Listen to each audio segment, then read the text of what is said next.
Bueno, hola, ¿qué tal? Empezamos la segunda clase, valga la redundancia, segunda ley de la termodinámica.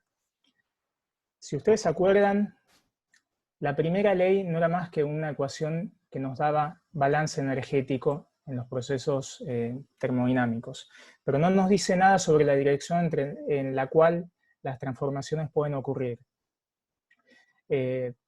Solo las transformaciones reversibles pueden ocurrir en ambas direcciones. Y sabemos nosotros que en la naturaleza la mayoría de las transformaciones son irreversibles.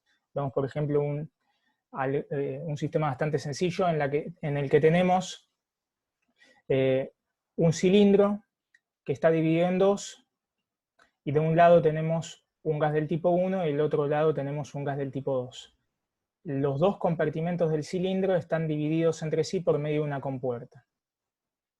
Si yo abro la compuerta, lo que va a pasar es que los gases van a repartirse entre los dos compartimentos del cilindro, ¿sí? Nosotros es bastante intuitivo y sabemos que si bien el proceso que va de izquierda a derecha es posible, el otro proceso no ocurre en la naturaleza. Espontáneamente no se da que si nosotros tenemos una mezcla de gases, una porción de esa mezcla vaya a un lado del recinto y otra porción de esa mezcla vaya al otro lado del recinto. Eso no ocurre, o si pudiese ocurrir, ocurriría con una bajísima probabilidad. Entonces la segunda ley de la termodinámica nos permite determinar cuáles transformaciones son irreversibles y también aquellas transformaciones que no pueden ocurrir en la naturaleza. Entonces, históricamente la segunda ley tuvo un desarrollo por medio de máquinas, en particular de máquinas térmicas. Nosotros vamos a ver dos enunciados para el segundo principio de la termodinámica en términos de máquinas térmicas y máquinas frigoríficas. Entonces, antes de verlos, lo que querría que hiciéramos es repasar un poco qué es una máquina térmica y qué es un refrigerador. Entonces, una máquina térmica es un dispositivo con el cual nosotros queremos generar trabajo a partir de la absorción de calor, ¿sí? Por ejemplo, si consideramos una máquina térmica que opera entre dos fuentes a dadas temperaturas, vemos que nosotros de la fuente a mayor temperatura absorbemos calor, producimos trabajo y cedemos el excedente de calor a una fuente a temperatura menor, ¿sí? Pero hay máquinas térmicas que operan con más de dos fuentes, operan entre más de dos fuentes. Entonces esto es un caso muy particular, pero en la guía van a aparecer otros. En cambio, una máquina frigorífica, con una máquina frigorífica lo que nosotros queremos hacer es disminuir la temperatura de una fuente. En realidad queremos absorber calor de una fuente fría, y para operar nosotros necesitamos entregarle trabajo al refrigerador. Entonces, de nuevo, un ejemplo de un esquema de una máquina frigorífica que opera entre dos fuentes es este. Nosotros le entregamos trabajo al sistema, absorbemos calor de una fuente a menor temperatura y se lo entregamos a una fuente a mayor temperatura. ¿Sí? ¿Alguna pregunta de esto?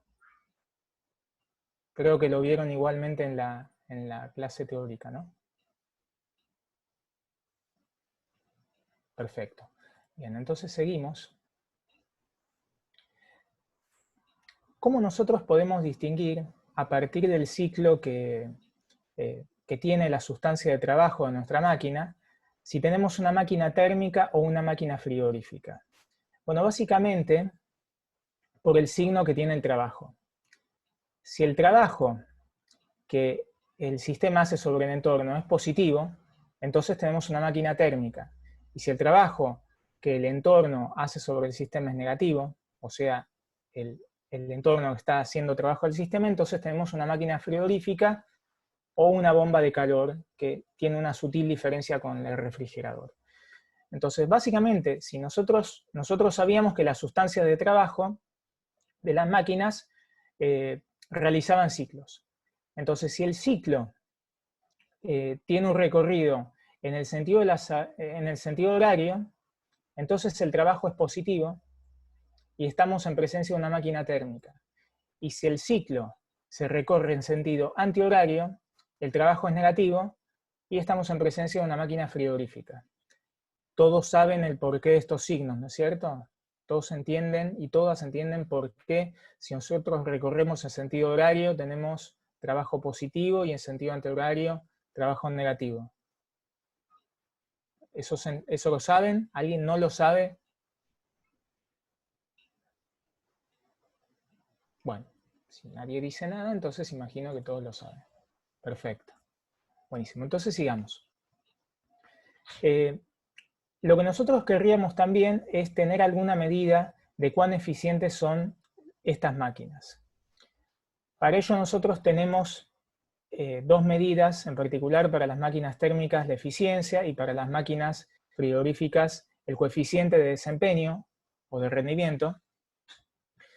Y para calcularlas, básicamente lo que nosotros queremos computar es lo que nosotros queremos sobre lo que nos cuesta.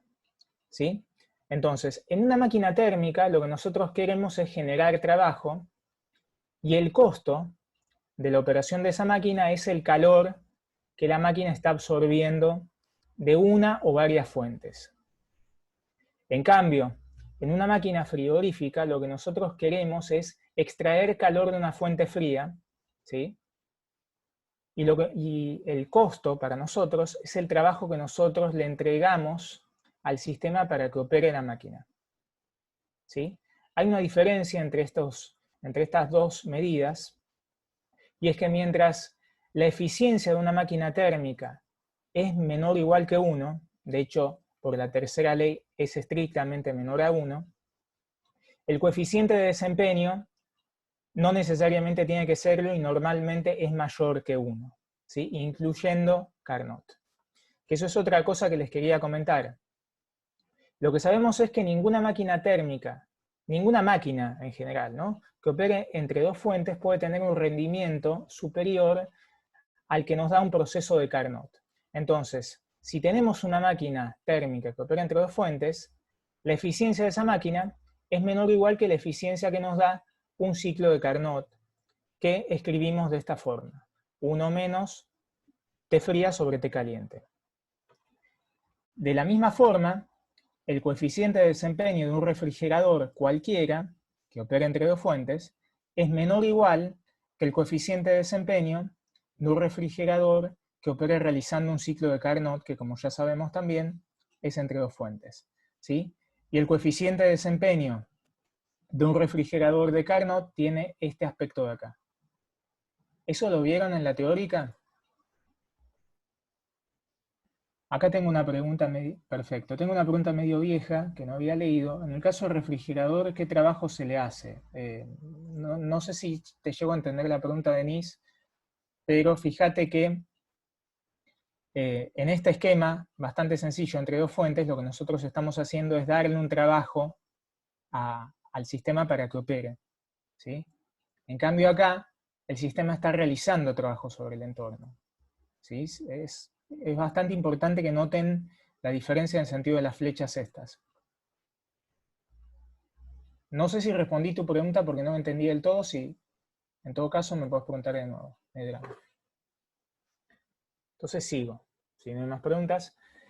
Entonces, les había dicho que nosotros teníamos dos enunciados para la segunda ley en términos de máquinas. Bueno, estos son enunciados históricos. El primer enunciado, que se debe a Kelvin y Planck, nos dice que es imposible construir una máquina que operando cíclicamente produzca como único efecto la extracción de calor de una fuente y genere una cantidad equivalente de trabajo. Es decir, no existe, no está permitido por la segunda ley, una máquina que transforme todo el calor en trabajo, ¿sí? Tiene que haber otro efecto, otra si se quiere, no lo sé, otra reminiscencia de lo que hizo la máquina, si se quiere, como un calor entregado a otra fuente. Pero este tipo de fuentes, que serían óptimas para la generación de trabajo, no están permitidas por la segunda ley. Entonces, este enunciado acá trata sobre máquinas térmicas. El otro enunciado de la segunda ley, en términos de máquinas, nos dice, que es debido a Clausius, nos dice que no es posible un proceso en el que el único resultado sea la transferencia de calor desde una fuente a temperatura más baja a otra a temperatura más alta. Entonces, este tipo de refrigeradores no están permitidos. Para que un refrigerador opere, yo necesito entregarle trabajo a mi sistema, ¿sí? Hay otra forma de expresar la segunda ley sin tener que hacer mención a un dispositivo en concreto o a un proceso determinado. Y para enunciarla lo que debemos hacer es introducir el concepto de entropía, ¿sí? La entropía es una cantidad muy importante en mecánica estadística y en teoría de la información, pero nosotros estamos tratando termodinámica clásica, así que vamos a ver su definición e interpretación en ese marco. Es una función de estado. ¿Qué significa esto? Que su variación solamente depende del valor que toma en el estado final y del valor que toma en el estado inicial. Y para calcularla lo que podemos hacer es buscar un camino reversible que nos conecte los puntos extremos. Entonces, acá en este diagrama PV, lo que yo hago es representar un camino real del sistema. Supongamos que es irreversible, por eso lo grafico punteadamente. Yo no sé cómo es ese camino en la realidad. Lo que sí conozco, porque son estados de equilibrio, es el estado inicial y el estado final. Entonces, la variación de entropía, que es el valor que toma la entropía en el estado final menos el valor que toma la entropía en el estado inicial, yo la puedo calcular a partir de un camino reversible que me conecte el estado inicial con el estado final. Este es un camino reversible esquemático. El camino reversible tiene que satisfacer determinadas condiciones que dependerán del problema que estemos tratando, ¿sí? Imagino que esta forma para el cálculo de la entropía la vieron en la clase teórica, ¿no es cierto? Perfecto. Bien, entonces, otra cosa que podríamos hacer a partir de la segunda ley, o sea, otra cosa que podríamos hacer a partir de la definición de entropía es expresar la primera y la segunda ley de forma diferencial. Acuérdense que eso siempre lo podíamos hacer cuando las transformaciones son transformaciones de equilibrio. Entonces, si la entropía es un integral, el diferencial de entropía es lo que está dentro de la integral, ¿sí? Entonces, el diferencial de entropía, que puedo escribir como delta Q sobre T, si nosotros vamos a la primera ley, ¿sí?, que podríamos escribir de esta forma, de manera diferencial, la podemos reescribir de esta forma. dq es T por diferencial S, menos ese trabajo chiquitito que yo estoy haciendo en esa transformación infinitesimal, que escribo como menos P de B. Entonces acá nos queda una forma para el diferencial de entropía. ¿Qué nos dice esto? Esta es la forma para el diferencial de entropía. ¿Qué nos dice eso? Que la entropía, si la energía interna del sistema cambia y el volumen del sistema cambia, también va a cambiar, ¿sí? Entonces, si nosotros tenemos un sistema concreto, un gas ideal, un gas de Van der Waals, conociendo la expresión que tiene la energía interna, lo que podemos hacer es calcular la variación de entropía en un proceso cualquiera que nosotros queramos, porque siempre podemos conectar nuestros estados iniciales y finales a partir de una sucesión de procesos a presión constante y volumen constante. En el último ejercicio de todos de la guía, creo que tendríamos que usar esta fórmula, pero quizás quede pendiente para la clase que viene, ¿sí? Por ahora no nos preocupa esto. Entonces, sigamos y establezcamos otra forma para la segunda ley de la termodinámica ya en términos de entropía.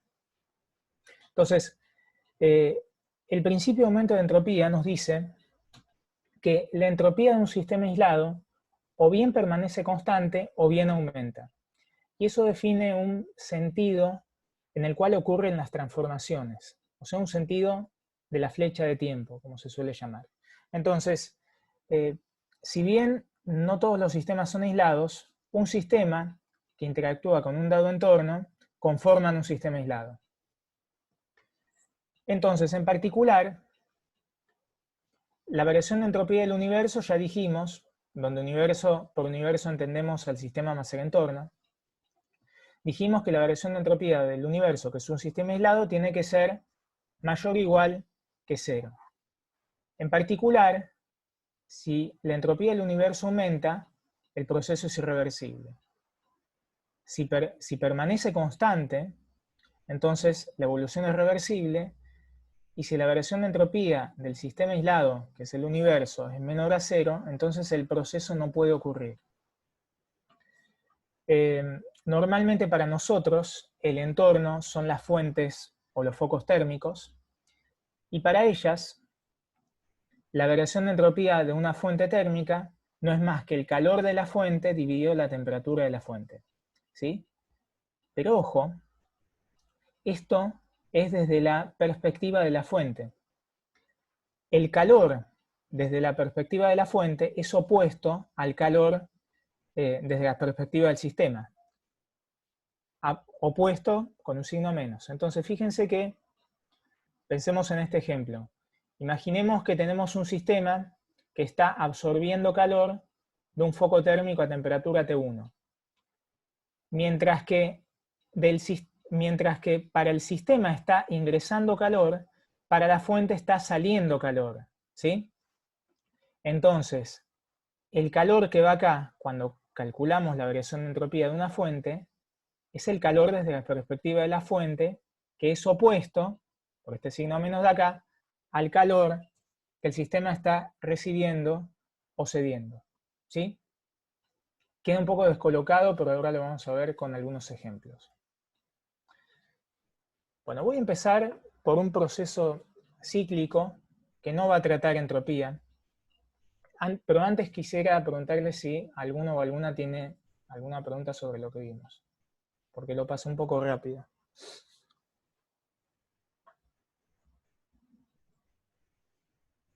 Bueno, perfecto. Entonces, empecemos para... Buenísimo. Entonces, empecemos para recordar un poco lo que vimos la clase pasada. Empecemos tratando un ciclo, ¿sí? En particular, el ciclo de Otto. Es el ejercicio 5 de la guía, y lo pongo acá muy grande porque tiene algunas imprecisiones. ¿Sí? Primero, que el sistema no opera entre dos fuentes. Entonces no es correcto hablar de calor de la fuente caliente y hablar de calor de la fuente fría. Segundo, en la parte final del enunciado, a nosotros nos dicen, antes que nada, recordemos que el ciclo de Otto, porque eso ya lo vieron en la teórica varias veces, ahora lo voy a hacer más prolijo, no se preocupen, pero básicamente está compuesto por dos curvas adiabáticas y dos curvas isocórdicas, ¿sí? Tiene esta pinta. Entonces tengo, en un diagrama PV, por supuesto. Entonces tengo un tramo, dos tramos que son sin absorción de calor, y dos tramos que son a volumen constante. Entonces fíjense que en la parte final del enunciado a nosotros nos dicen, ¿dónde está? Finalmente, el gas se enfría a una temperatura del aire exterior manteniendo su presión constante. Esto está mal, y no es manteniendo su presión constante, es manteniendo su volumen constante. ¿Sí? Lo quería decir por las dudas porque sé que varias personas quizás se hayan confundido con el enunciado.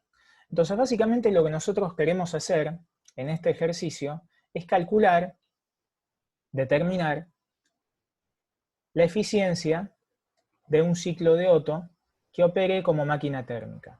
¿Sí? Recuerden que el ciclo de Otto es una idealización de un motor de combustión interna a 4 tiempos. ¿Sí? Entonces, en el inciso A nos dicen que hagamos un diagrama PV, que calculemos el calor, el trabajo y la variación de energía interna en cada etapa del ciclo. Y en el inciso B nos piden que hallemos o que probemos que la eficiencia del ciclo de Otto tiene esa pinta que está ahí. Entonces voy a olvidarme del enunciado y voy a hacer algo un poco más genérico que lo que está escrito ahí. Entonces, hagamos el 5, que básicamente es un ciclo de Otto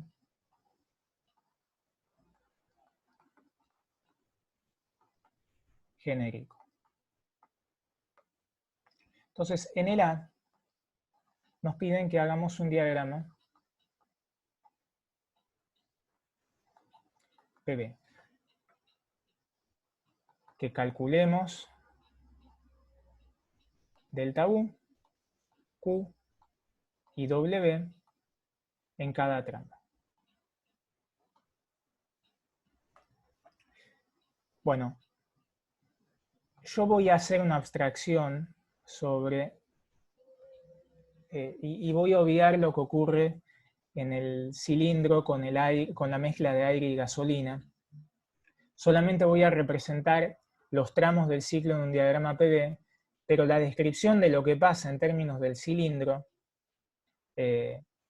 está en la descripción del enunciado. Eso lo pueden leer más tranquilos y tranquilas, ¿sí? Pero básicamente habíamos dicho que un ciclo de Otto consta de 4 tramos. Un tramo que es adiabático, una compresión adiabática donde vamos desde un estado A a un estado B. Un tramo donde quemo la gasolina, o sea, mi sistema está absorbiendo calor a volumen constante, o sea que voy desde B hasta C a volumen constante. Otro tramo adiabático, ¿sí? En este caso, una expansión desde un estado C hasta un estado D. Y por último, un enfriamiento a volumen constante desde el estado D hasta el estado A. ¿Sí? Entonces, lo primero que vamos a hacer, y es la simplificación que tiene el ciclo de Otto, es consideramos la mezcla de aire y gasolina como un gas ideal. Es una de las simplificaciones que tiene. Entonces, como les dije antes, desde A hasta B, lo que nosotros tenemos es una compresión adiabática. Desde B hasta C, lo que tenemos es un proceso a volumen constante, es decir, isocórico, en el que se absorbe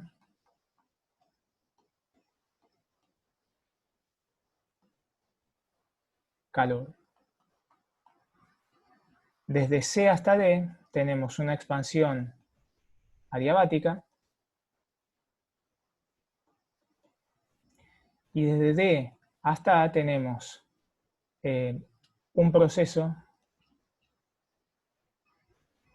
de enfriamiento isocórico. Esto es a volumen constante. Que sea de enfriamiento o de calentamiento se puede ver en términos de las temperaturas que hay acá, ya lo vamos a ver. Entonces, el diagrama PV, en realidad ya lo hicimos, el ejercicio que hubiesen tenido ustedes era hacer el diagrama PV en términos de lo que les estaban explicando en el enunciado, pero como el enunciado estaba mal, entonces no iban a poder hacerlo, ¿sí? Ahora lo que nos queda es hallar la variación de energía interna, el calor y el trabajo en cada tramo del ciclo, ¿sí? Entonces, hagámoslo. Desde AB tenemos una compresión adiabática. Entonces, por la primera ley, delta VC es igual a Q, que estoy haciendo, es AB, una media. Delta U de AB es igual a Q desde A hasta B menos W desde A hasta B. Pero como la compresión es adiabática, esto es igual a 0.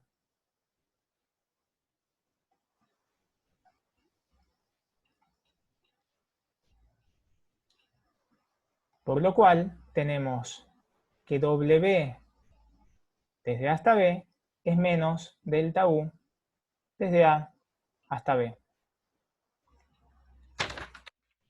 ¿Y ahí estamos?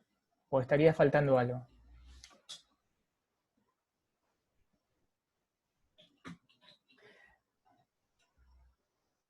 O sea, en principio, antes de que contesten, en principio, acá las cosas son genéricas. O sea, yo voy a dejar escrito todo en términos de volúmenes y de temperaturas que uno quizás, que en realidad no conocemos, pero que al fin y al cabo van a estar relacionadas entre sí para llegar a esta fórmula de eficiencia que nos da en el inciso B el enunciado, ¿sí? Ahora, la pregunta es, ¿cómo seguirían la resolución de este tramo, del tramo AB?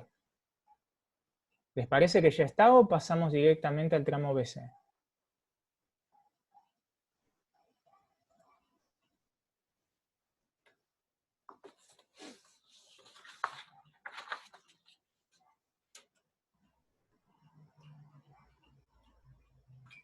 No tengan miedo, en serio, yo me voy a... Exactamente, perfecto, bien. Tal cual. Lo que tenemos que usar es que es un gas ideal y que su energía interna es una función de estado. E independientemente del proceso que nosotros llevemos a cabo, como la energía interna de un gas ideal es N por Cb por T, delta U de un gas ideal va a ser N por Cb por delta T. ¿Sí? Entonces usamos que es un gas ideal y escribimos este trabajo, o mejor dicho, esta variación de energía interna como N por Cb por Tb menos Ta. El menos adelante viene del menos que tenía delante el trabajo, ¿sí?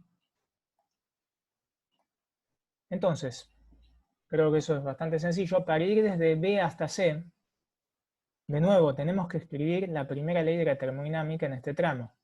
Delta U de BC es Q de BC menos W de BC. Pero el trabajo para ir desde B hasta C es igual a 0 porque el volumen es constante en este tramo. Entonces nos queda que Q de BC es igual a delta U de BC, y por lo que me dijeron antes, esto es N por CB por TC menos TB. Notemos que para ir desde B hasta C, lo que estamos haciendo es absorber calor, pues TC es mayor a TB. ¿Sí? Si nosotros marcamos a isotermas en B y en C, lo que vemos es que la temperatura de C es mayor a la temperatura de B. ¿Sí? Entonces, para ir desde B hasta C, lo que hacemos es absorber calor. Desde C hasta D, delta U de CD es Q de CD menos W de CD. De nuevo, como esta expansión es adiabática, el calor para ir desde C hasta D es igual a 0. Esto es porque es adiabático. Y nos queda que W de CD es menos delta U de CD o sea, menos N por CB por TD menos TC. Y el último tramo es a volumen constante. Desde D hasta A tenemos que delta U de A es Q de A menos W de A. Como es a volumen constante, el trabajo es igual a 0. Y nos queda que Q de A es N por CB por TA menos TD. ¿Sí? De nuevo, como la temperatura de A es menor a la temperatura de D, para ir desde D hasta A, lo que nosotros tenemos que hacer es ceder calor. El sistema se está enfriando. ¿Sí? Si conocemos las 4 temperaturas, TA, TB, TC y TD, lo que tenemos es la información completa del ciclo. ¿Sí? ¿Alguna pregunta sobre esto antes de que sigamos?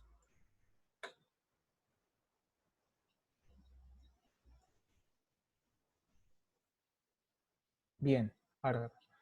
Entonces seguimos. En el inciso B nos pedían, es el plato fuerte del problema, y nos piden que mostremos que la eficiencia del ciclo de Otto como máquina térmica cumple esta forma que está acá. ¿Qué proponen hacer acá?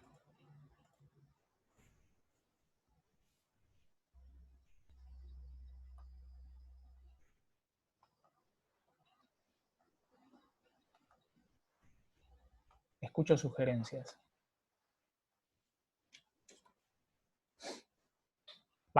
Escucho, leo, o al menos espero leerlas, no sé.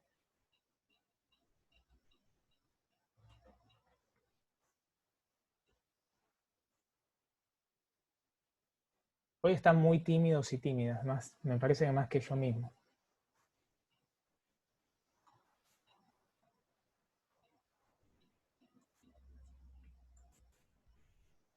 ¿Nadie tiene una punta por dónde seguir este problema? ¿Cómo calcularían la eficiencia de una máquina térmica?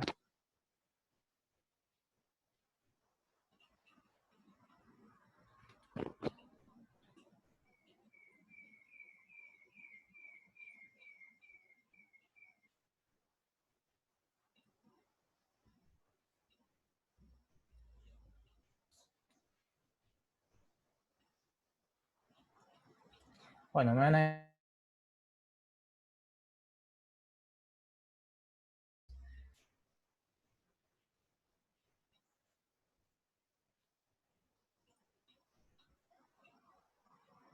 ¿Queda como ejercicio o dicen algo?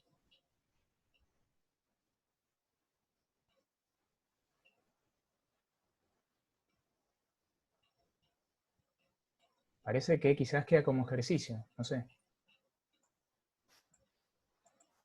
Bueno, estaba esperando. A ver, chiques, nosotros los jodemos para que intervengan, porque también nos da una idea de cómo va la clase, ¿sí? No es para trabajar menos nosotros. Entonces, si no dicen nada, nosotros no tenemos ni la más pálida idea de cómo están siguiendo la clase o las guías. Entonces, nos conviene porque lo que aparece nos posibilita sacar un factor común de los errores que van a cometer seguramente en el parcial. Entonces, acá tiran varias propuestas. Para una máquina térmica, básicamente lo que nosotros queremos hacer es generar trabajo, ¿sí? Y lo que nos cuesta a nosotros es un calor absorbido. Entonces, ahí tiraron una propuesta de que la eficiencia es trabajo sobre calor. Sí, no está mal, pero no sabemos qué calor es ese. Por el otro lado, creo que también dijeron algo así como que la eficiencia es trabajo sobre QH. Y estaba esperando una respuesta así porque esas respuestas son típicas de máquinas térmicas que operan entre dos fuentes. Y este no es el caso. Acá no estamos operando entre dos fuentes. Entonces, ese subíndice H haría alusión a una fuente caliente. Y acá no tenemos fuente caliente o fría, ¿sí? De hecho, tenemos infinitas fuentes en estos tramos.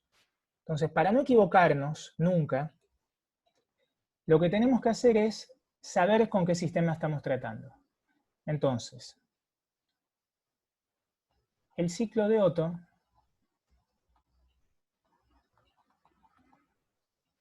recorrido en sentido horario es una máquina térmica.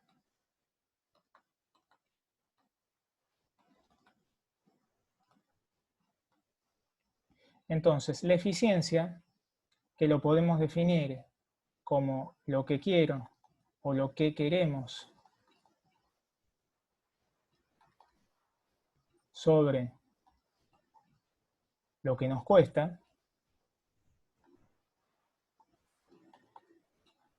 lo podemos calcular si pensamos en qué queremos una máquina térmica. Lo que queremos es producir trabajo. Entonces, hay un W, ¿sí? Y en particular es el W total del ciclo. Y lo que nos cuesta es el calor que el sistema está absorbiendo, ¿sí? Esto es calor absorbido. Entonces, lo que tenemos que pensar, en realidad no tenemos que pensar nada. Tenemos que calcular el trabajo total, que lo podemos hacer sumando los trabajos a lo largo del ciclo, y lo que tenemos que ver es en qué tramo del ciclo el sistema está absorbiendo calor. Tenemos que ver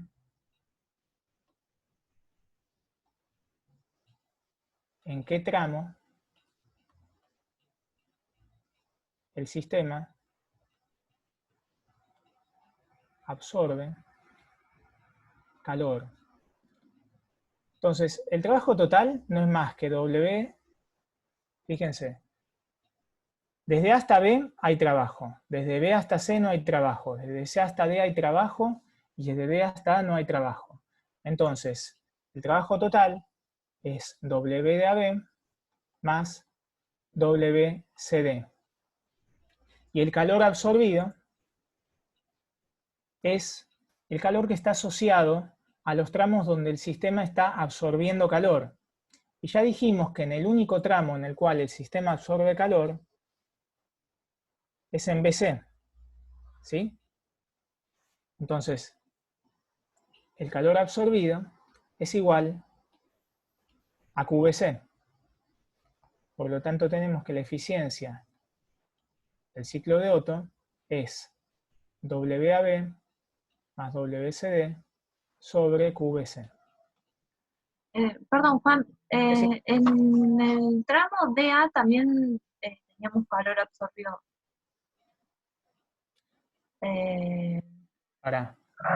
No, En el tramo de DA. sí, hay calor, pero hay calor absorbido. Porque fíjate que acá tenés un signo menos. O sea, mejor dicho, tenés un calor que tiene signo negativo. Entonces el sistema está cediendo calor, no está absorbiendo. Ah, está bien. Está bien. ¿Y por qué tenemos infinitas fuentes? Bueno, porque es un proceso reversible. ¿Sí? Esto tuvieron que haberlo visto en la teórica. No sé cómo decirlo rápido. Hagamos una cosa. Esa respuesta queda pendiente para el final de la clase en el que vamos a ver el ejercicio 1 de la guía, de nuevo. ¿Sí? Básicamente, en ese ejercicio tenemos un ciclo de Stirling irreversible, no reversible. Entonces, déjenme llegar hasta ese punto y ahí voy a responderla, porque acá nos vamos a ir por una tangente que nos va a desviar bastante. ¿Sí? Bueno. Por ahora, quédense con que tenemos infinitas fuentes, porque acá tenemos, para ir desde D hasta A, por ejemplo, tenemos que atravesar infinitas isotermas, ¿sí? o atravesamos un continuo de temperaturas para ir desde la temperatura de D hasta la temperatura de A. Si yo pusiera, por ejemplo, me estoy yendo, pero bueno, si yo pusiera en el punto D al sistema en contacto con una fuente térmica a temperatura A, entonces lo que tendría es una evolución a volumen constante, sí, pero brusca. ¿Sí? Eso sería irreversible. Este ciclo de Otto, tal cual nos lo plantea el enunciado, es reversible. Entonces, como esta línea de tramos es una línea llena y reversible, entonces acá tenemos que tener un continuo de temperaturas, ¿sí? Hasta llegar a la temperatura TA. Bueno, entonces, sigamos.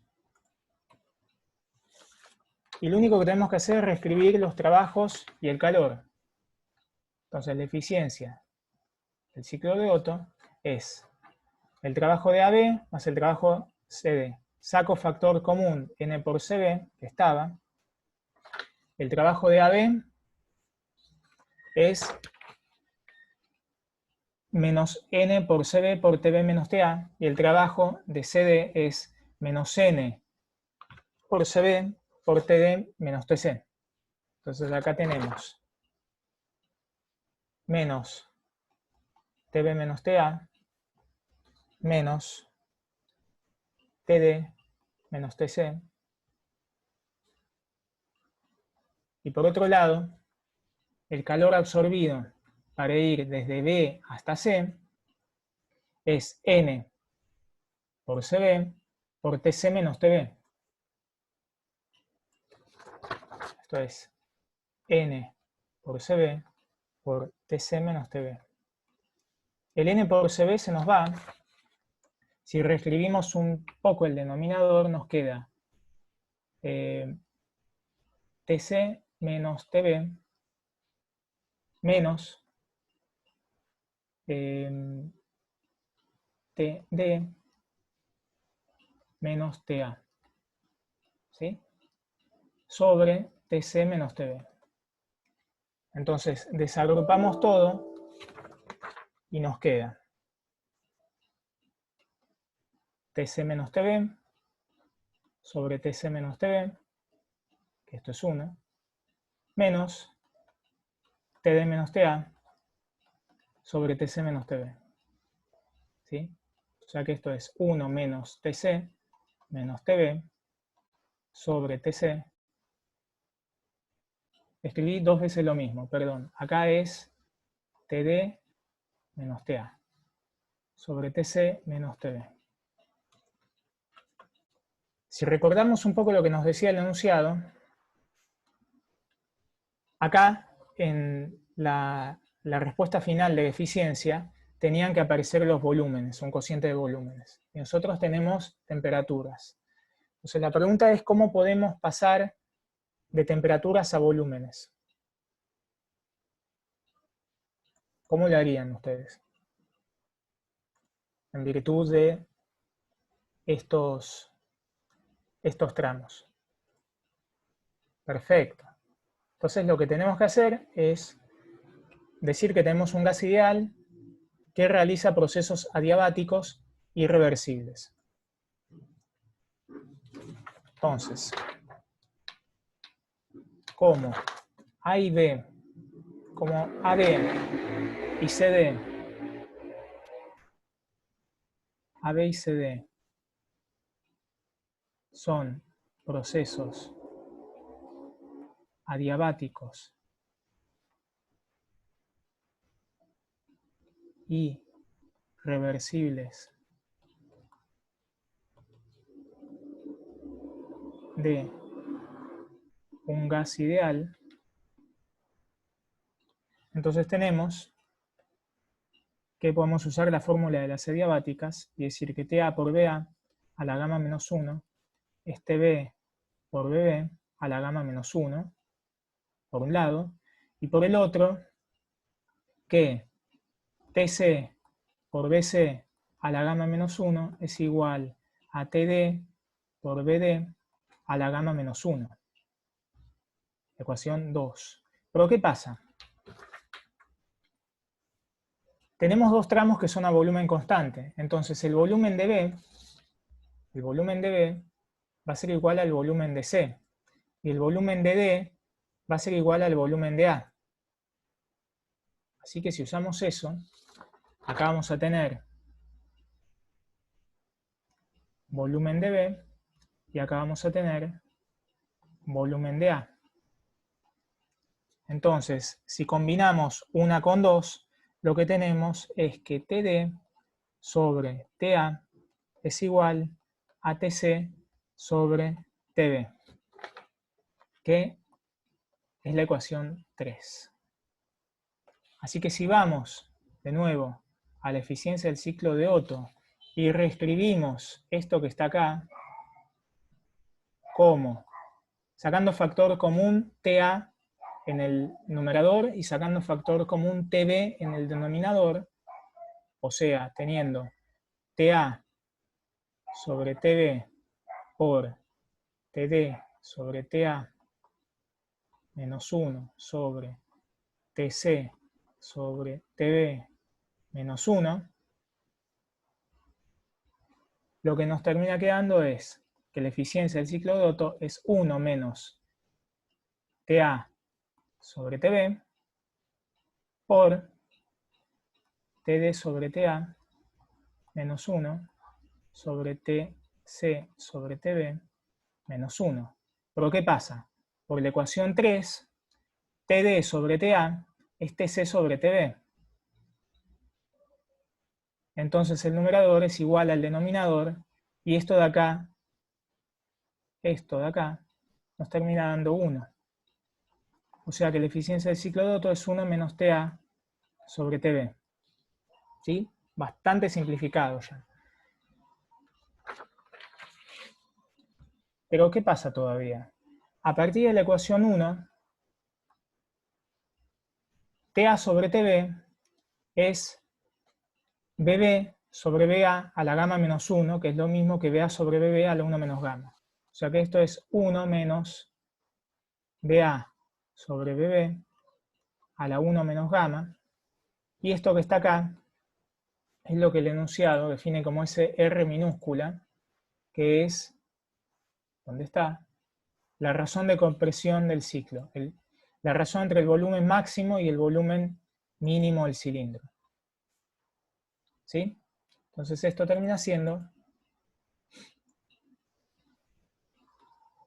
1 menos R a la 1 menos gamma. ¿Preguntas sobre esto?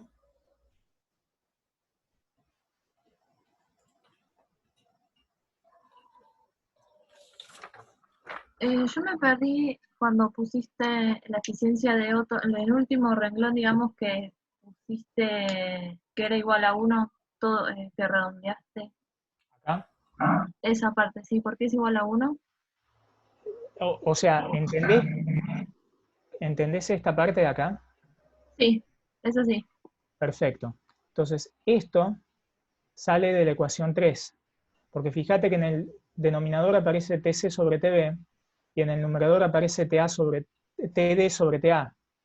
Pero 3 nos dice, esta ecuación, que TD sobre TA es igual a TC sobre TB.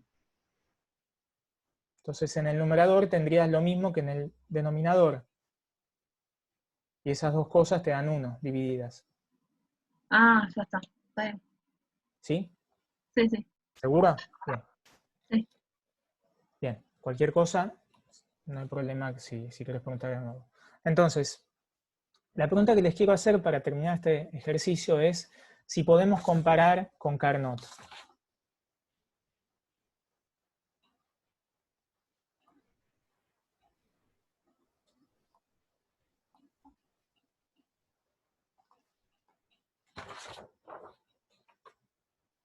¿Cómo lo harían en todo caso, si se pudiera?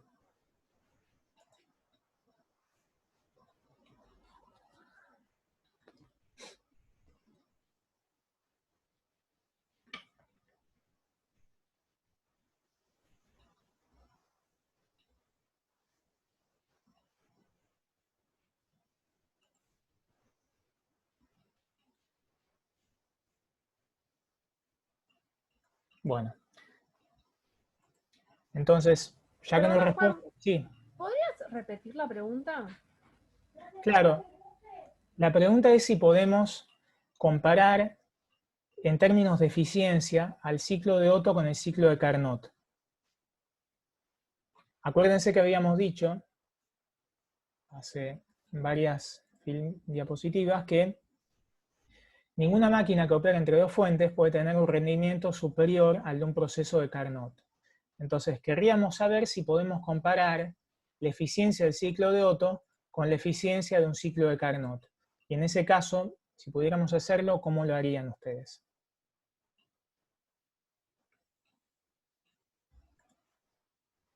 ¿Esto no lo vieron en la teórica? Porque vi que vieron ciclo de Otto, pero no sé si llegaron a discutir esto.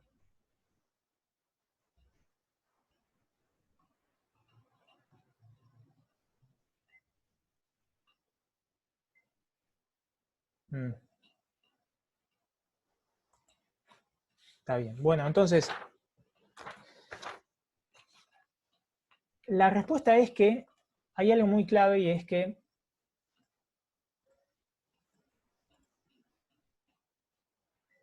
acá en esta frase es ninguna máquina que opere entre dos fuentes puede tener un rendimiento superior al de un proceso de Carnot. Y la oración clave es que opere entre dos fuentes. El ciclo de Otto, como ya dijimos, no opera entre dos fuentes. Tenemos más fuentes, infinitas de hecho, con temperaturas muy pegadas entre sí, pero al menos podemos distinguir, si quieren, para no complicarla tanto, 4 temperaturas, porque fíjense que aparece TA, TB, TC y TD. Entonces no tenemos no tenemos dos fuentes térmicas. Tenemos al menos 4 y de hecho más, infinitas. Pero bueno, si quisiéramos compararlo con la eficiencia de Carnot, ¿qué hacemos? Entonces, para comparar con Carnot,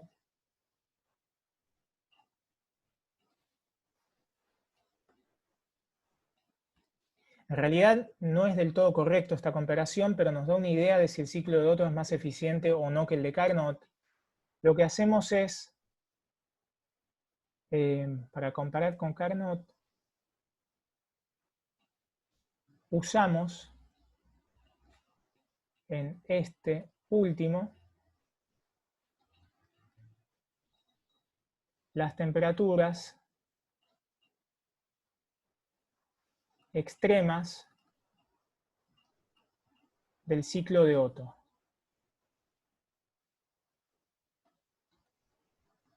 Se los dejo para que piensen en el ejercicio que sigue, porque si no creo que no lo podrían hacer, o les faltaría algo. Y entonces, nosotros si queremos comparar un ciclo de Otto con un ciclo de Carnot, tenemos que pensar en un ciclo de Carnot equivalente,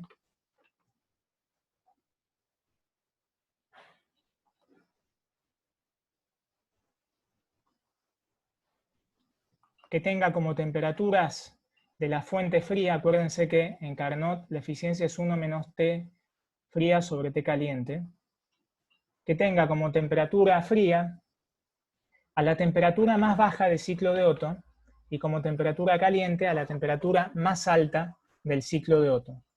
Y la temperatura más baja del ciclo de Otto es la temperatura TA y la temperatura más alta del ciclo de Otto es la temperatura TC. Entonces acá tenemos TA sobre TC, donde TA es temperatura más alta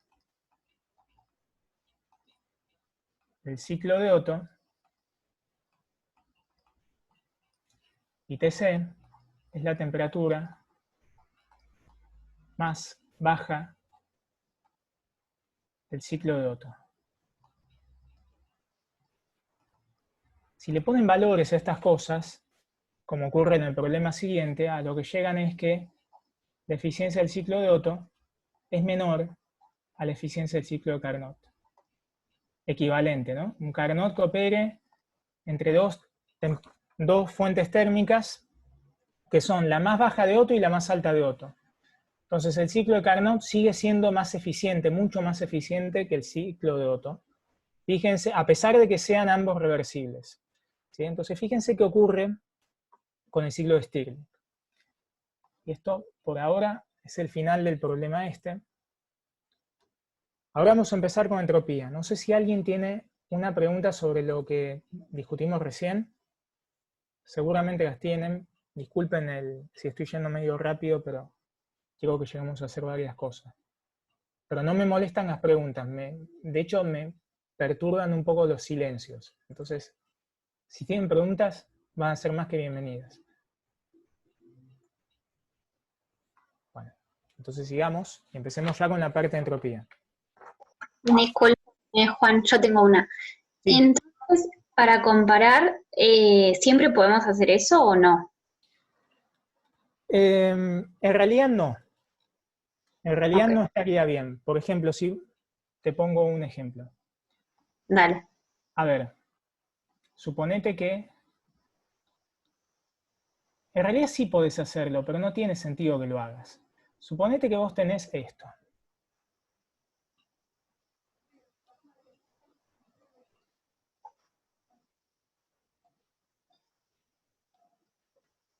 Suponete que vos tenés esto. ¿Sí?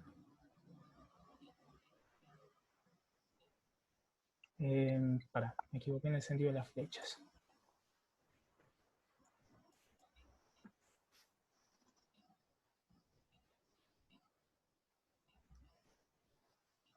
Donde T1 es mayor a T2 y mayor a T3.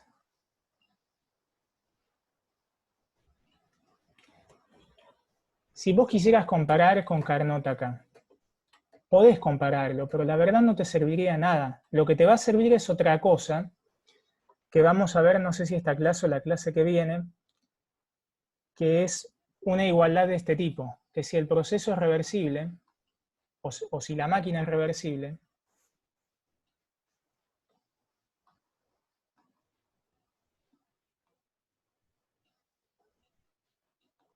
entonces tenés que la suma de los calores sobre las temperaturas de las fuentes es igual a 0. Comparar con Carnot ya mucho sentido no tiene porque en este caso tenés 3 fuentes, ¿sí? Y Carnot es un ciclo que opera entre 2 fuentes. En el caso del ciclo de Otto sí tiene un poco más de sentido porque es un ciclo que tiene algo, o sea, es tangible, o sea, es algo que es una representación de un proceso o de procesos que ocurren en la vida cotidiana. Entonces es quizás útil ver si el ciclo de Otto tiene una eficiencia comparable a la de un ciclo de Carnot que opera entre 2 fuentes, entre 2 temperaturas, o sea, entre la temperatura más baja de Otto y la temperatura más alta de Otto.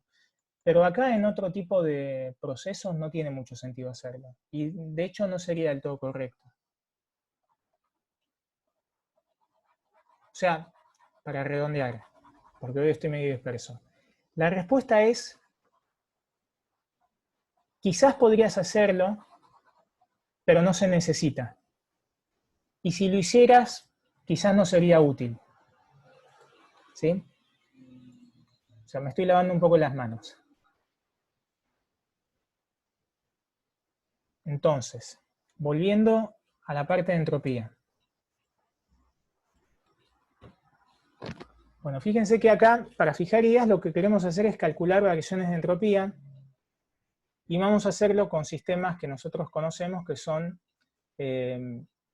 sistemas que cambian de fase o que aumentan su temperatura a presión constante o lo que sea. Entonces, básicamente problemas de calorimetría. Entonces, queremos calcular, nos dicen que tenemos 1 kilogramo de hielo a menos 20 grados centígrados y que le entregamos calor hasta llevarlo a agua líquida a 20 grados centígrados. Nos dan una serie de datos que ya conocemos de sobra y nos piden que calculemos delta S del proceso.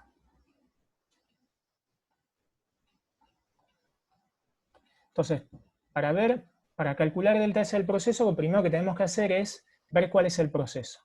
Entonces, lo que tenemos inicialmente es hielo a menos 20 grados centígrados. ese hielo a menos 20 grados centígrados, porque a nosotros nos están transfiriendo calor, va a pasar a hielo a 0 grados centígrados, ¿sí? Aumentando su temperatura. El hielo va a absorber calor hasta que su temperatura aumente en 20 grados hasta 0 grados centígrados.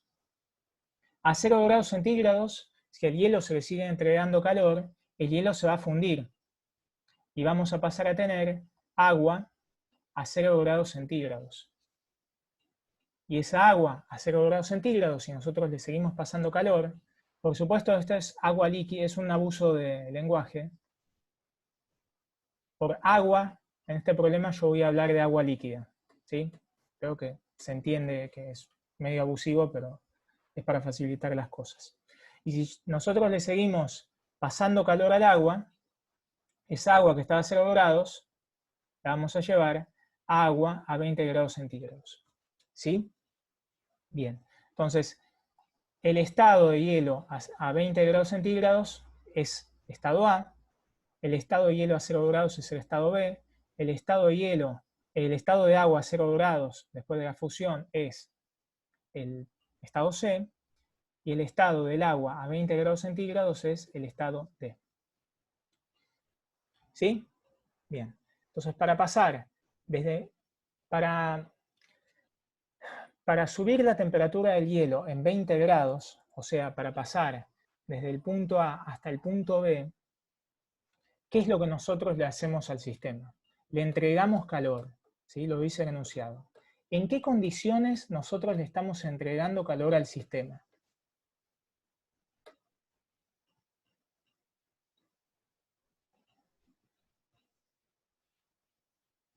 Vamos a, para que sea más sencillo, supongan que yo tengo un mechero, ¿sí? Encima del mechero tengo un vaso o un tacho con hielo. Acá afuera tengo la presión atmosférica. La pregunta es, ¿en qué condiciones nosotros le estamos entregando calor al sistema? Acá en este problema específico. Esa presión constante, exactamente como en todos los problemas de calorimetría. De hecho, podríamos, si nosotros le entregamos calor lentamente al sistema, podríamos asumir que esa entrega de calor es reversible. Pero no nos interesa eso para el cálculo de entropía, porque siempre podemos calcular la entropía por medio de un camino reversible. Entonces, este hielo, que va desde menos 20 grados hasta 0 grados, es una transformación a P constante. ¿Sí? Acá tenemos un cambio de fase desde B hasta C. Ese cambio de fase, ¿por qué está caracterizado? Nosotros le entregamos calor al hielo para que rompa sus enlaces internos, ¿sí? En realidad no para que los rompa, sino para que los disgregue, pero ¿bajo qué condiciones? La temperatura es constante, exactamente. El cambio de fase se lleva a cabo a una temperatura constante. T es constante, es igual, si se quiere, a TB, por ejemplo. ¿Sí? Y bueno, desde C hasta D también tenemos que el agua aumenta su temperatura a presión constante. Entonces, la variación de entropía del proceso total, en realidad vamos a obviar este total, es igual a delta S desde A hasta B, más delta S desde B hasta C, más delta S desde C hasta D. ¿Sí? Entonces empecemos por el primero, delta S de AB. ¿Qué tenemos que hacer? Bueno, usar la fórmula que habíamos visto antes. Para calcular la entropía, la variación de entropía de un sistema, nosotros unimos el estado inicial y el estado final por medio de un camino reversible, ¿sí? Que me conecte esos puntos, esos estados. Entonces tenemos que conectar el estado A con el estado B por medio de un camino reversible. Entonces, Lo que vamos a hacer acá es conectar A con B por medio de una isobara. ¿Sí? Porque nosotros sabemos que la presión es constante, o que la presión del sistema en A es igual a la presión del sistema en B. Entonces esos puntos van a estar conectados por una isobara. A pesar, supongamos que estamos acá. Este es el estado A y este es el estado B. A pesar de que el sistema puede hacer cualquier cosa, porque la evolución es irreversible, en este caso, siempre podemos conectar, mejor dicho, podemos conectarle en este problema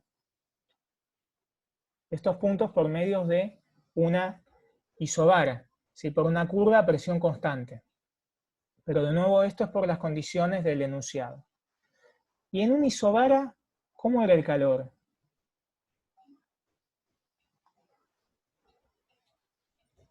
El calor de procesos a presión constante. ¿Cómo lo podíamos escribir?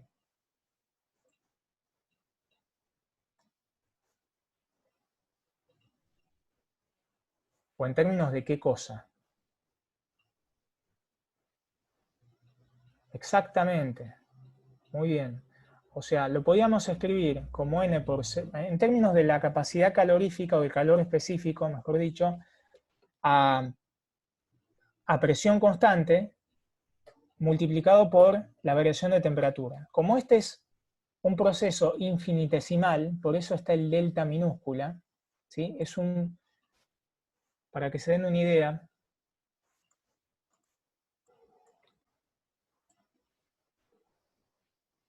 lo que estamos haciendo es particionar este proceso a presión constante en un proceso chiquitito en el que aparece un calor intercambiado, ¿sí?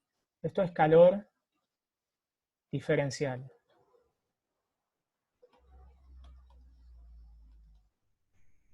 Por decirlo de alguna forma, no está del todo bien dicho. Entonces, a presión constante, y además, si es reversible, delta Q es la capacidad calorífica por la variación de temperatura. Como a nosotros nos dan los calores específicos en unidades de masa, acá no va a ir un N por Cp, sino un M por Cp por dt. ¿Sí? Entonces acá iría M por Cp del hielo por dt sobre T. Como la variable de integración es la temperatura, acá aparece un TA y acá aparece un TB, para caracterizar el estado A y el estado B. Entonces, esto sale del integrar, porque el Cp del hielo es constante, y tenemos M por Cp del hielo por el logaritmo de TB sobre TA. ¿Sí? Esto es delta S desde A hasta B. ¿Preguntas con esto?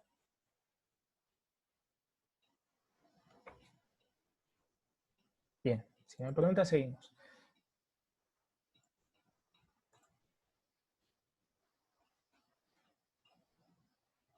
Entonces, para ir desde B hasta C, ustedes me habían dicho que podíamos conectar el punto B con el punto C. En realidad me dijeron que el cambio de estado que ocurre desde B hasta C es a temperatura constante. Entonces podemos conectar el punto B con el punto C por medio de un isoterma, ¿sí? Para calcular la variación de entropía. Entonces, para ir desde B hasta C, podemos buscar un camino reversible, o debemos buscar un camino reversible que conecte B con C. Entonces, como T es constante, entre B y C, buscamos, o mejor dicho, no buscamos, sino que tomamos como camino A1 isótermo. Entonces, como T es constante, sacamos la temperatura de la integral y nos queda la integral entre B y C del calor reversible entre B y C. ¿Sí? O sea, si integramos esos calores, esas pequeñas cantidades de calores en el tramo BC, lo que nos va a dar es el calor global reversible en el tramo BC, que de nuevo a veces puede no corresponder con el calor del sistema, sino que es un calor que nos va a permitir hallar la variación de entropía. Vamos a ver un ejemplo donde quizás quede más claro esto. Pero de nuevo, este calor lo podemos calcular porque es un cambio de fase. Entonces el calor de un cambio de fase, en particular, para ir desde B hasta C acá, es la masa del hielo por el calor latente de fusión. Entonces esto es M por L de fusión dividido la temperatura, era constante, igual a TB, así que ponemos TB, es lo mismo si ponemos TC, y así ya tenemos delta SBC. ¿Sí? Para calcular delta S CD, también tenemos un proceso a presión constante. Esa P constante, idem AB. O sea, la idea es exactamente la misma. Entonces acá nos quedaría M por CP por el logaritmo natural de TD sobre TC, ¿sí? Que de nuevo TC y TB son lo mismo. Y el CP que va acá, el CP es el CP del agua. ¿Sí? Entonces ya tenemos la variación de entropía en estos tres tramos que experimentó el hielo. ¿Preguntas sobre cómo calculamos estas cosas? ¿Se entendió la idea? ¿Alguien no la entendió?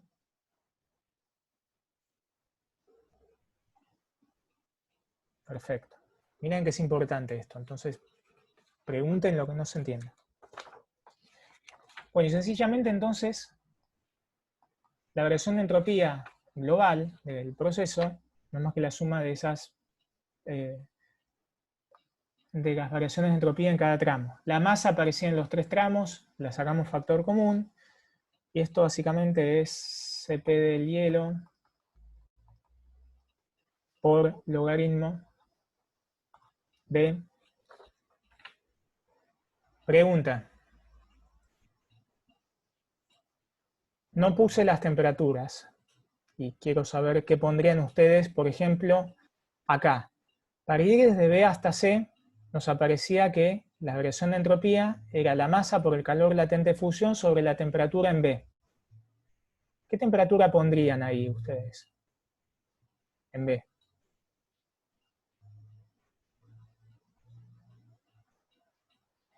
Perdón, no me acordaba que no veía mi cursor si no hacía esto. Acá. ¿Qué temperatura pondrían ustedes en B?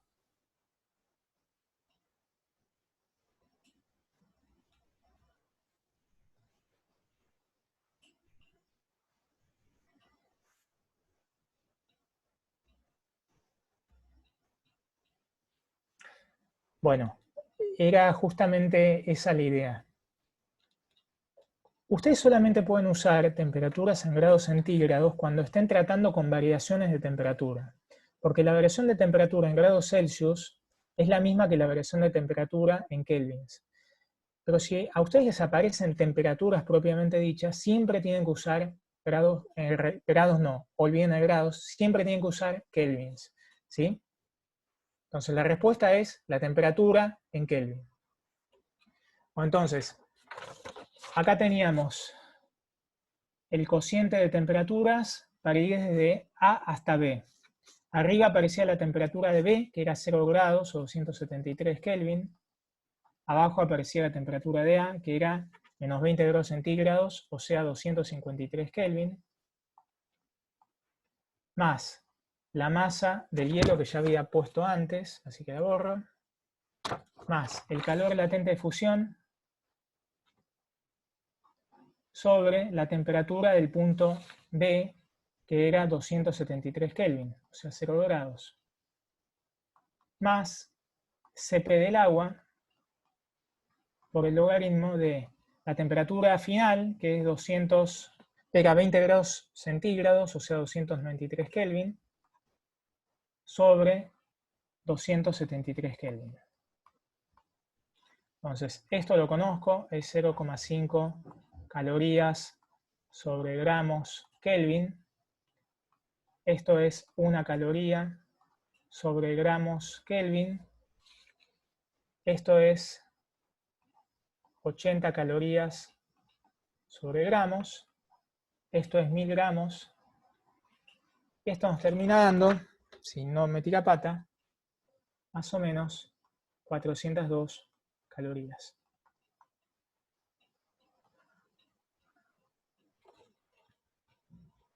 ¿Sí? No sé si alguien quiere chequearlo. Y mientras tanto, si hay preguntas, gustosamente les respondo.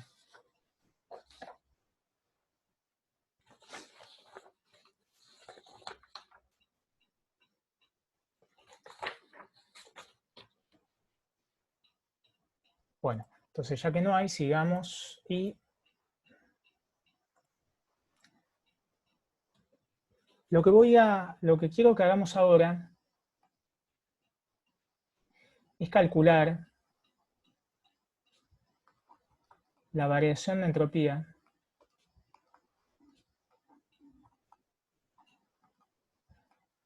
en la expansión libre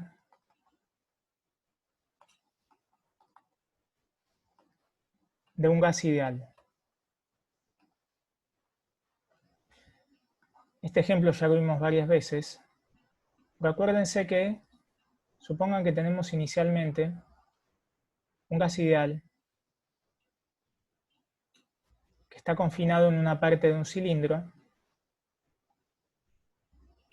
donde hay una membrana, ¿sí?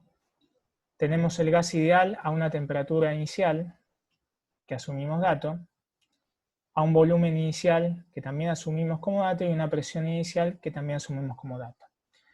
Del otro lado de la membrana hay vacío.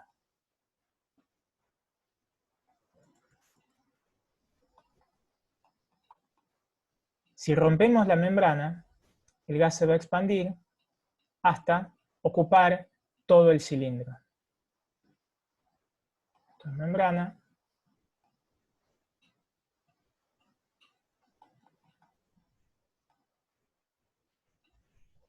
Se va a expandir hasta ocupar todo el cilindro, que tiene volumen final igual a 2 veces el volumen inicial. Entonces lo que queremos hacer es calcular la variación de entropía en esta expansión libre. Acuérdense que el recipiente estaba rodeado por paredes adiabáticas que impedían el intercambio de calor. Entonces ya lo vimos muchas veces, así que están muy duchos y duchas. ¿Qué hacíamos en este caso nosotros? Si planteamos la primera ley, ¿qué tenemos? Que delta U es igual a Q menos W. Aquí igual Q, en este caso.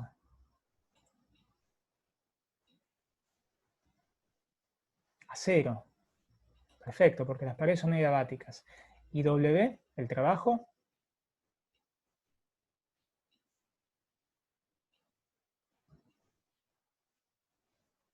a 0, exacto, porque nos expandimos contra una presión externa constante. W es igual a la integral entre B inicial y B final de P externa de B. Como P externa es igual a 0 acá, esto es igual a 0. No me cuesta nada expandirme. Entonces esto es igual a 0, esto es igual a 0, esto es igual a 0, entonces, y como tenemos un gas ideal, delta U es igual a N por CB por delta T. De acá sacábamos que T final es igual a T inicial. ¿Sí? Bien. Entonces ahora vayamos a la entropía. Fíjense que como el sistema está aislado,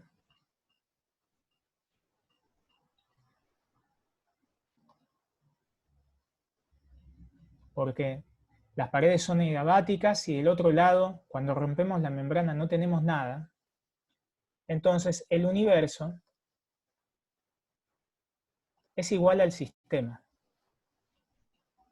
porque no hay entorno, básicamente.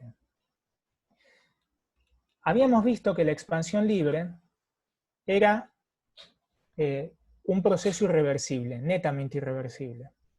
Entonces, por el principio de aumento de la entropía, delta S del sistema, que en este caso es igual a delta S del universo, tiene que ser mayor o igual que 0 porque la expansión libre es irreversible.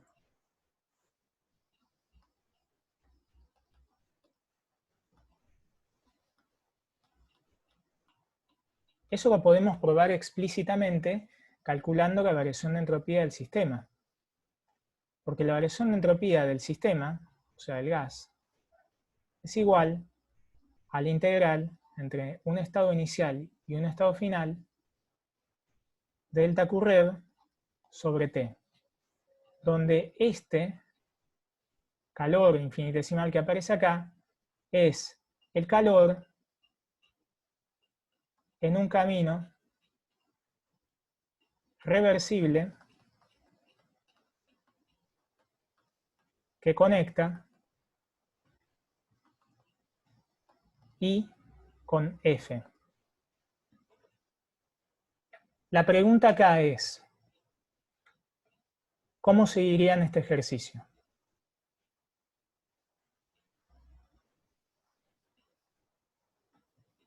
Si es que lo seguirían, no sé, espero que sí.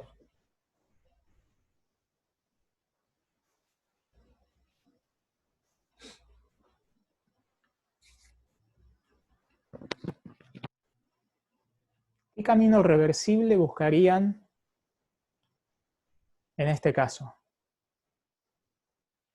Acuérdense que estamos haciendo todo esto porque la entropía es una función de estado. Entonces a nosotros no nos interesa para hallar su variación el camino propiamente dicho que sigue el sistema, que de hecho no está reversible, no está definido si es una transformación irreversible, sino que nos interesa solamente conectar el estado inicial con el estado final, de alguna forma.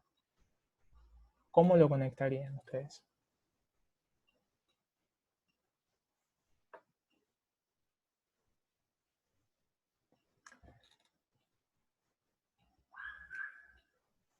Les voy a dar una pista.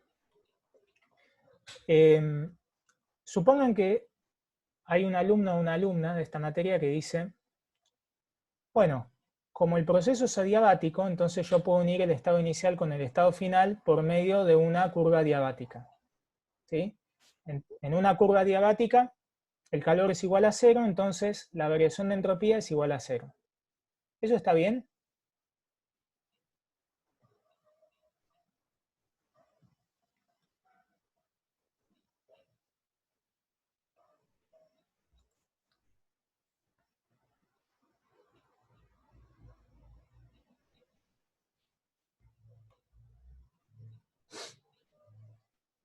¿Por qué?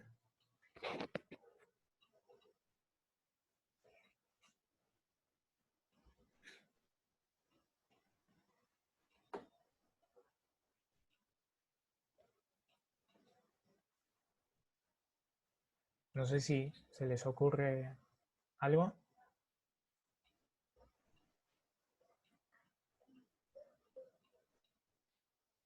Bueno.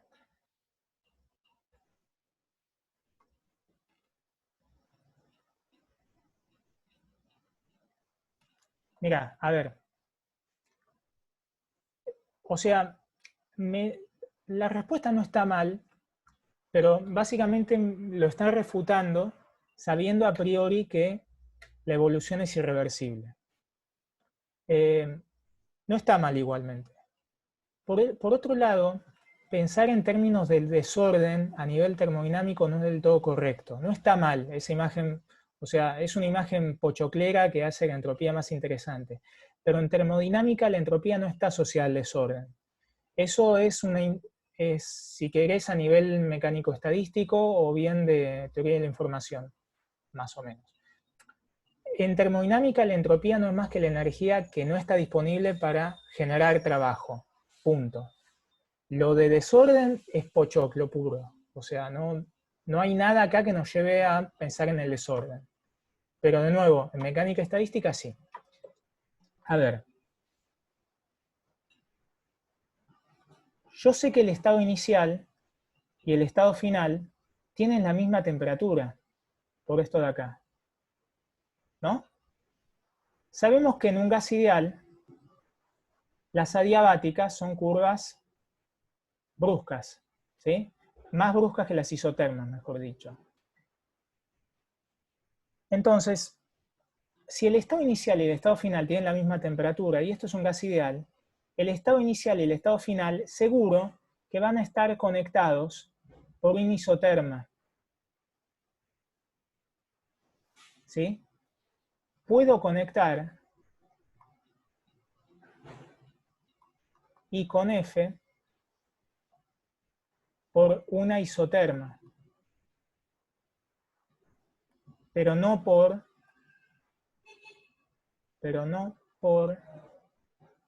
una curva adiabática. ¿Por qué no lo puedo hacer? Porque básicamente una adiabática sería algo así. ¿Sí? Y no tengo una conexión de I con F acá. Entonces la respuesta es que puedo conectar I con F por medio de un isoterma. Esto es, calor en un camino reversible que conecta I con F, uso como camino una isoterma. ¿Hay más caminos que conectan I con F? Sí, claro que los hay. Hay infinitos. De hecho, puedo tomar un camino que es así y un camino que sea así. Por ejemplo, un camino a presión constante y a volumen constante. ¿Pero de qué me va a servir eso? Me voy a complicar más. Acá ya lo tenemos servido. Entonces, si el proceso es a temperatura constante,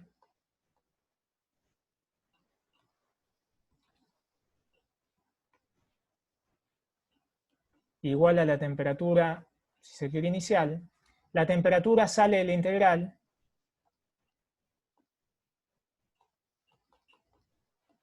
y acá nos queda la integral entre el estado inicial y el estado final de una cantidad muy chiquitita de calor reversible que integrada me da el calor reversible de ese camino que conecta el estado inicial con el estado final.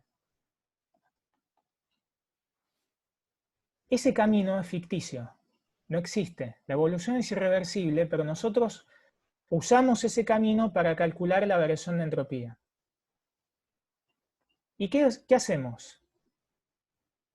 En el camino isotérmico reversible, delta U es igual a 0, lo que implica que QRev es igual a WRev. Y como se trata de un proceso isotérmico y además reversible, el trabajo lo podíamos calcular y era N por R por T inicial por el logaritmo, voy a seguir abajo, esto es igual a N por R por T inicial por el logaritmo de B final sobre B inicial. ¿Esto por qué? Porque es isotérmico reversible. N, R, T inicial sobre T inicial por el logaritmo de B final sobre B inicial.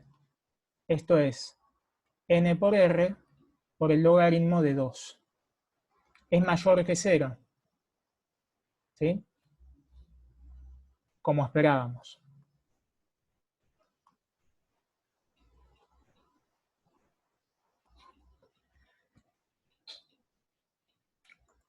A ver, no sé si se entendió. Es un ejemplo, es el ejemplo quizás más sencillo que ustedes puedan buscar para tratar variación de entropía y universo. Me parece que es muy importante. Les pido por favor que si no se entendió nos lo digan y me lo digan ahora. Tenemos unos minutos y aclaramos todas las dudas que falten.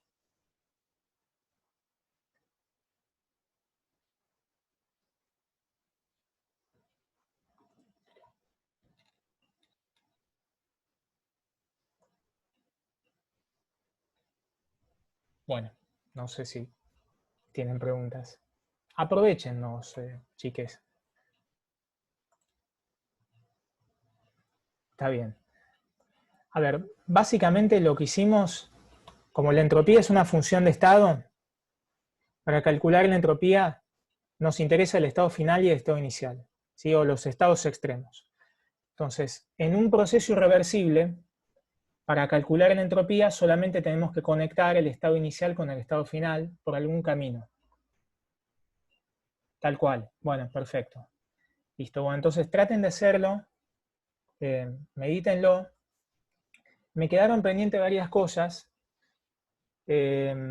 Básicamente, me quedó pendiente el problema 1, que lo iba a hacer de nuevo y lo iba a hacer con este enfoque. Pero quiero hacer unos comentarios del problema 1 y ya terminamos. Porque es algo que quizás le generó mucha duda, le generaron algunas dudas a varias personas. Entonces, fíjense que, comentario rápido, y ya terminamos. En el problema 1, no sé si se acuerdan, que lo habían hecho con Santi la vez pasada, tenían una expansión a presión externa constante que habíamos visto que era irreversible. Y vimos que la temperatura inicial, porque como estamos en contacto térmico con una fuente, la temperatura inicial o la temperatura de A tiene que ser igual a la temperatura de B. Entonces, si nosotros queremos representar esto en un diagrama PV, es una expansión isotérmica,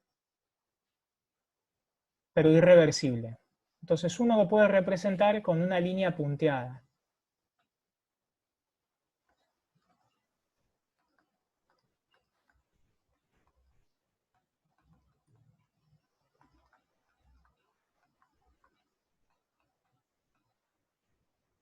Para ir desde B hasta C, nosotros acá estábamos a 300 Kelvin.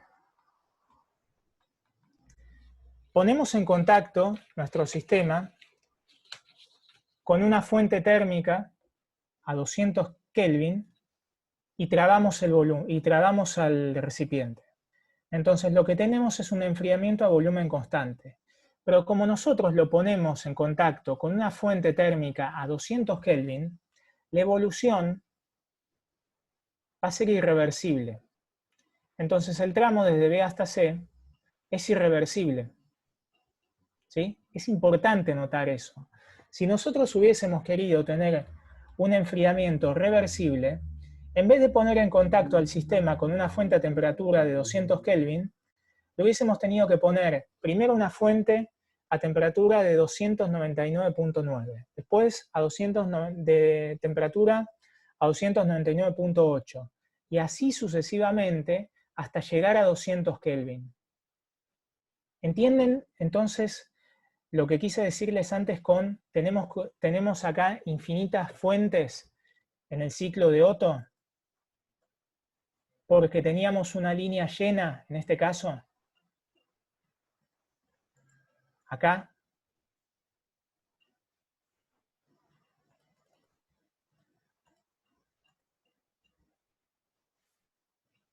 Perfecto, bueno, me alegro. Entonces, en el tramo CD, lo que teníamos era una compresión reversible e isotérmica, no había dudas acá. Y de nuevo, estábamos a temperatura de 200 Kelvin, acá. Acá nos dicen en DA que ponemos en contacto, trabando el volumen, al sistema con una fuente a temperatura de 300 Kelvin. Entonces, El sistema se calienta hasta llegar a 200 Kelvin, pero la evolución es irreversible. Entonces, en este problema, y quería mostrarlo en el diagrama PV, tenemos 3 tramos irreversibles.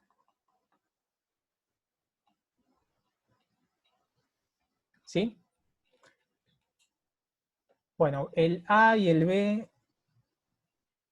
y el C, eso creo que no hay ningún problema, pero me interesa que discutamos un poco el último inciso sobre la eficiencia de esta máquina térmica, porque es una máquina térmica, ya que el ciclo ocurre en sentido horario. La eficiencia de este ciclo, que no es más que un ciclo de Stirling irreversible, la podemos escribir en términos de lo que quiero sobre lo que me cuesta, que en este caso es el calor, el trabajo, sobre el calor. ¿Pero qué calor? El calor absorbido. Entonces, este calor absorbido que aparece en la eficiencia es el calor que ingresa al sistema.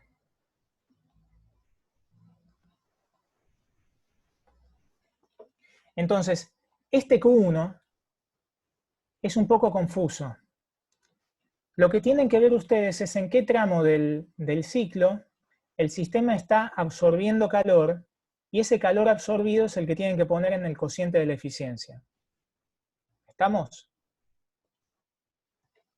Un último comentario y los libero porque ya se cumplió la hora. Fíjense que habíamos comentado que tenemos 3 tramos irreversibles. Entonces, lo que sabemos es que la variación de entropía del universo tiene que ser mayor a 0. Porque la evolución es irreversible.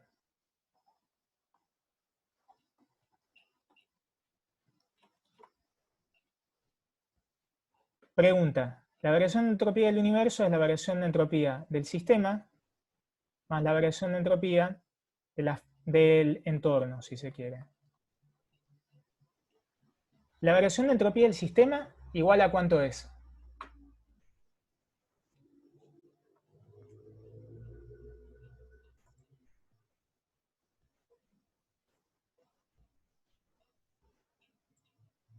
No tienen nada que pensar, solamente tienen que contestarlo así medio al toque.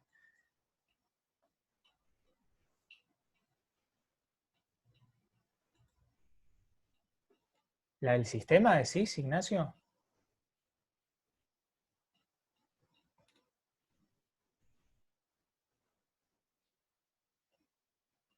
¿Por qué?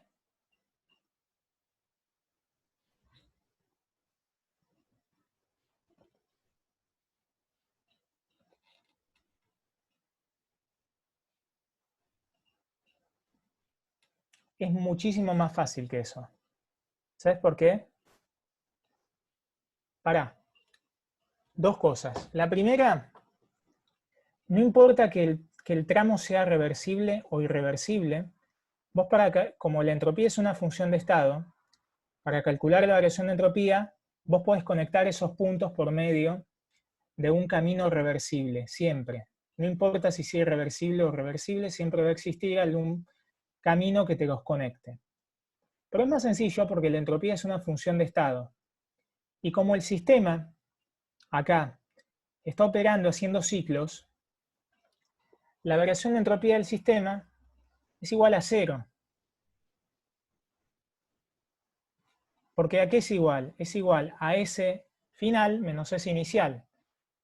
Y el S final es el valor que tiene la entropía en A, y el S inicial es precisamente el mismo punto final. Entonces esto es igual a 0. ¿Sí? Como la entropía es una función de estado, la variación de entropía en un ciclo es nula. Y con esto ya termino. El entorno, ¿por qué está constituido? El entorno va a estar constituido por la fuente 1 más la fuente 2. En realidad, la fuente 1 es la fuente de 300 Kelvin, y la fuente 2 es la fuente de 200 Kelvin. Entonces ya vimos que la variación de entropía del sistema es nula porque el sistema es un ciclo, y la variación de entropía del entorno es la variación de entropía de la fuente 1 más la variación de entropía de la fuente 2. Y ahí sí, Ignacio, podés usar algo como lo que dijiste antes. Para una fuente, la variación de entropía es el calor de la fuente sobre la temperatura de la fuente.